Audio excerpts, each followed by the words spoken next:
अस्सलाम वालेकुम स्टूडेंट्स। आज हम अपनी poem number 4 O where are you going की reference to context and explanation करेंगे।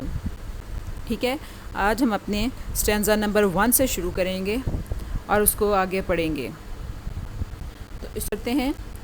हमारा स्टैंजा नंबर 1 है, O where are you going said reader to rider, that valley is fatal when furnace burn, yonder's the midden whose odor will madden, that gap is the grave where the tall return। ठीक है, ये हमारी lines थी। तो आपको पता है कि ये हम पहले सारी समझ चुके हैं, आपको ट्रांसलेशन मैंने सारी करवाई थी। अब इसको हम रेफरेंस टू कॉन्टेक्स्ट अकॉर्डिंग करेंगे। ठीक है, सबसे पहले हम इसका रेफरेंस लिखेंगे और रेफरेंस लिखने के लिए हमें उसमें पोएट का नाम और पोएम का नाम बताना होता है। तो हम लिखेंगे these lines have been taken from the poem O where are you going by W.H. Auden। ठीक है, ये इसका रेफरेंस हो गया। और फिर आगे आएगा इसका कॉन्टेक्स्ट। ठीक है, इसका कॉन्टेक्स्ट हम लिखेंगे the reader tries to stop a rider from going on a dangerous journey, he tries to frighten him by telling him the way is full of trials and troubles, but the rider says that the troubles are for those who are afraid of them. The brave men face them and leave them behind for the coward। ये इसका context है। तो जब भी आपके paper में ये question आता है रेफरेंस टू कॉन्टेक्स्ट का, तो आपकी जितनी भी सिलेबस में पोएम्स हैं उनमें से किसी एक का दे दिया जाता है, तो फिर उनको कहा जाता है कि एक्सप्लेन करें। तो रेफरेंस, कॉन्टेक्स्ट एंड एक्सप्लेनेशन, इसके अलग अलग मार्क्स होते हैं, उन्होंने मार्क्स डिवाइड किए हुए होते हैं। तो ये दोनों चीज़ें लिखनी ज़रूरी होती हैं। इसके बाद फिर हम इसकी एक्सप्लेनेशन करते हैं। तो आपने पोएम और पोएट का नाम अच्छे से याद रखना है ताकि आपके मार्क्स की डिडक्शन ना हो। अब इसकी एक्सप्लेनेशन देखें। ठीक है, हमारा फर्स्ट स्टैंजा है और उसकी एक्सप्लेनेशन है, there is a horse man, he is going to his destination, the way to his goal is full of difficulties. जैसा कि हमने पढ़ा था कि उसके रास्ते में बड़ी मुश्किलात हैं, वही बात यहाँ पे डिस्कस हो रही है।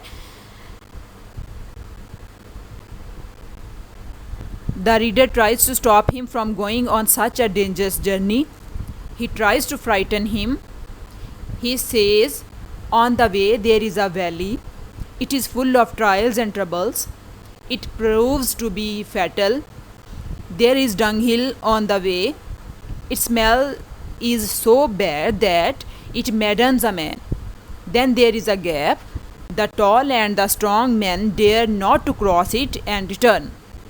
वही सारी जो हमने अपनी पोएम पढ़ते हुए डिस्कशन की थी कि वो उसको हर चीज़ से डराता है, वो कोशिश करता है कि वो ना जाए, क्योंकि वो ख़ुद इतना एडवेंचरस नहीं है, ना ही वो इतना स्ट्रॉन्ग पर्सन है। तो इसलिए वो उसको भी इन सारी चीज़ों से डराता है कि तुम्हारे रास्ते में बड़ी तरह की मुश्किलात आएंगी, तुम्हारे रास्ते में जो चीज़ें आएंगी वो तुम्हें तंग करेंगी। उसमें बहुत सारी ऐसी चीज़ें होंगी जैसा कि डंग हिल है, कूड़ा करकट है, बड़ी इल स्मेलिंग चीज़ें होंगी, इतनी इनकी स्मेल होगी कि वो तुम्हें पागल कर देंगी। फिर इसके बाद वो कहता है कि रास्ते में एक इतनी बड़ी खाई आएगी, इतना बड़ा होल आएगा कि जो कब्र जैसा होगा, और ये आज तक किसी ने पार नहीं किया है। इसके दो मीनिंग्स बनते हैं। वहाँ एक वर्ड यूज़ हो रहा है टॉल का। टॉल दो सेंस में आता है, एक लंबा और बड़ा और दूसरा स्ट्रॉन्ग पीपल की सेंस में आता है। ये तब भी हमने डिस्कस किया था कि आज तक जितने ताकतवर लोग हैं वो भी इसको क्रॉस नहीं कर सके और वापस आ गए हैं। ठीक है, हमारा दूसरा स्टैंजा है, O do you imagine said fearer to farer, that dusk will delay on your path to the pass, your diligent look discover the lacking, your footsteps feel from granite to grass।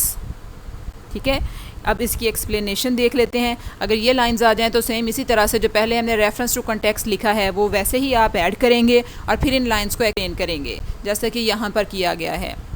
तो हमारी explanation है, the reader who is fearful tries to frighten the traveller, he says that he must know that there would be darkness on the way, it would delay his advance to pass, there would be lack of food, water, comfort and other such things on the way, he will have to make good try to find these things, but his efforts would be fruitless, The lack of these things would cause him a lot of troubles. Then he would realize the severity of the situation. Moreover, to his destination is not rosy, rather it is full of difficulties. He would have to pass on the rough grass and stones. The reader tries to terrify him that there would be no easy way to walk on. जी तो students, आज के लिए 2 स्टैंजाज़ की explanation काफ़ी है. कल हम इससे आगे जो नेक्स्ट 2 स्टैंजाज़ हैं उनकी एक्सप्लेनेशन करेंगे. ठीक है, आपका होम टास्क ये है कि आपने इसको अच्छी तरह से याद करना है और कोशिश करें कि इसको ख़ुद अपने वर्ड्स में एक्सप्लेन करें. कल तक के लिए अल्लाह हाफिज़.